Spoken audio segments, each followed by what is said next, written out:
Entonces voy a trabajar desde el acceso. ¿Cómo hacer para que la gente acceda a las nuevas tecnologías? Ahí hay un problema cultural, ahí hay un problema epistemológico, económico, etcétera, ¿sí? Ahí, ese. ¿Cuál yo me agarro? Y yo entonces construyo las relaciones. ¿Acceso con qué? Con dispositivo tecnológico.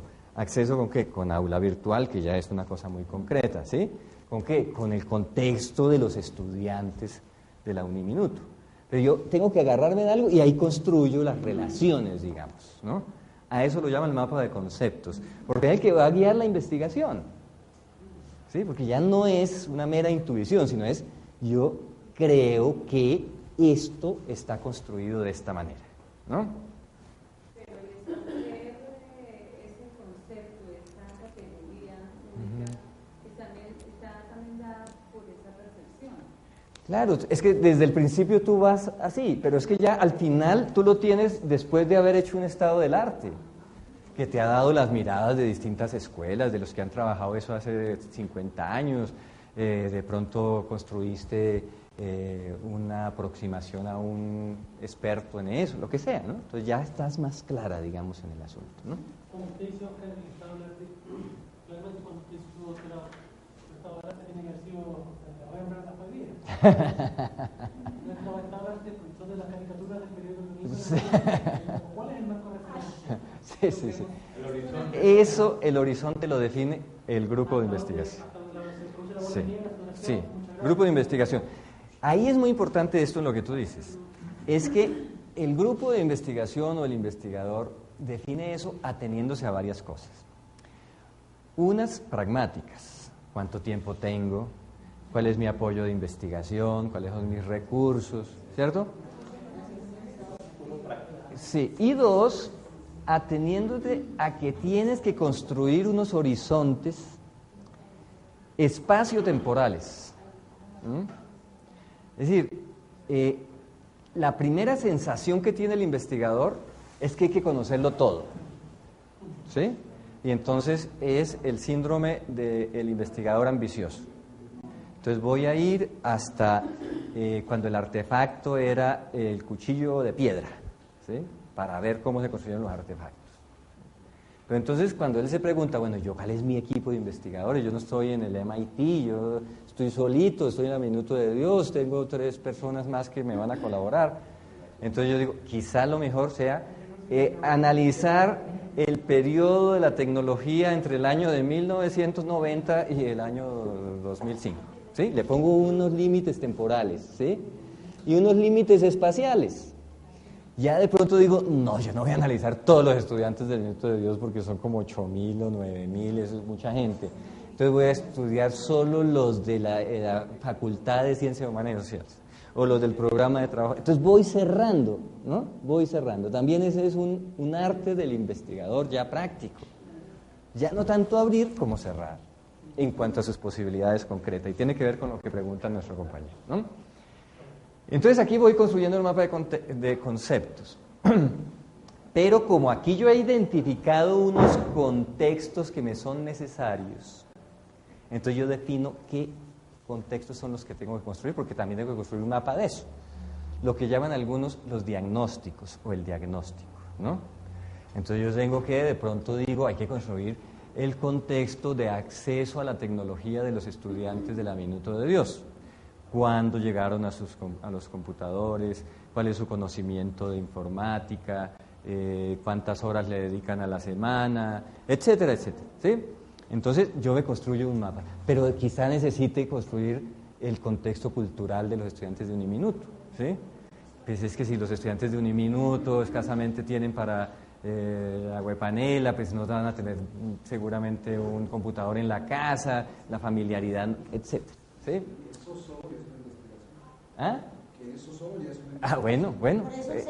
Eso es lo que tú enuncias. Después tú vas a cerrar, ¿no? Y vas a definir hasta dónde vas a llegar con eso, ¿sí? Entonces el mapa de contexto es muy importante también, porque si tú dices, cuando cierras, voy a analizar el proceso tecnológico de acceso a los computadores en Colombia en los últimos 15 años, pues tienes que ponerte a buscar información sobre eso, ¿no? Si quieres hacer un análisis comparativo, pues tienes que ver entonces que los estudiantes de tales estratos socioeconómicos, de tales universidades, son los que tienen acceso desde el año 92, etc. Todo eso te va a dar una mirada para entender una cosa que es más compleja de lo que tú te imaginabas. ¿Sí?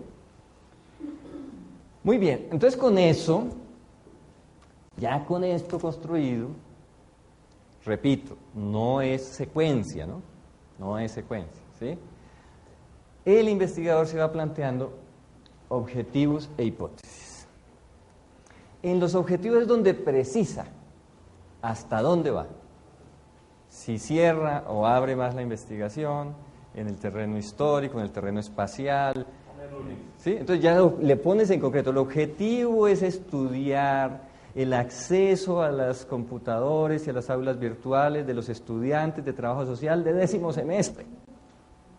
Ya, voy cerrando ahí, ¿no? Y te vas poniendo los objetivos que vas viendo, que te construyes desde ahí, ¿no? Y al mismo tiempo vas formulando las hipótesis, ¿sí?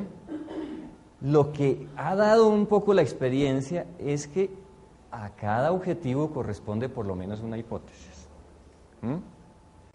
Las hipótesis son ya un mapa más concreto de búsqueda, porque ya son no intuiciones al azar, sino son razonamientos lógicos que van marcando una perspectiva que uno se imagina por donde debe transitar el camino de la investigación. Entonces estas dos cosas van muy unidas. Y ahí sí, ya defino el cómo, las estrategias de investigación. ¿Sí? Entonces ya teniendo ese panorama en la cabeza, le digo, claro, pues es que esto, ¿cómo hago yo para saber si los estudiantes de 10º semestre de trabajo social están familiarizados con los computadores? Puedo hacer una encuesta a esos estudiantes que está definida por esas hipótesis. El modelo estructural en eso es muy lineal y muy contundente. Una encuesta no se hace, por eso hay algunos que dicen voy a hacer una investigación y empiezan formulando el cuestionario de la encuesta. No les va a resultar con nada. Es cuando tienen este mapa claro que un estadístico les va a decir, bueno, ¿cuáles son sus objetivos y cuáles son sus hipótesis?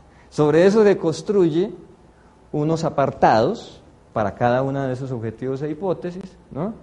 Y le formula un tipo de preguntas a cada una de ellas. Es lo que ellos llaman un constructo. El constructo. Entonces, ahora tenemos el constructo, ya tenemos los objetivos, las hipótesis, y entonces sobre eso es que montamos el cuestionario, ¿no? Y definimos la población y la muestra y ya todo lo que es el análisis estadístico básico. ¿Sí? ¿Las hipótesis vienen a ser cada objetivo específico, más o menos? Es más o menos un objetivo que se transforma en hipótesis. Y si estamos trabajando con métodos contextuales, pues entonces definimos qué tipo de análisis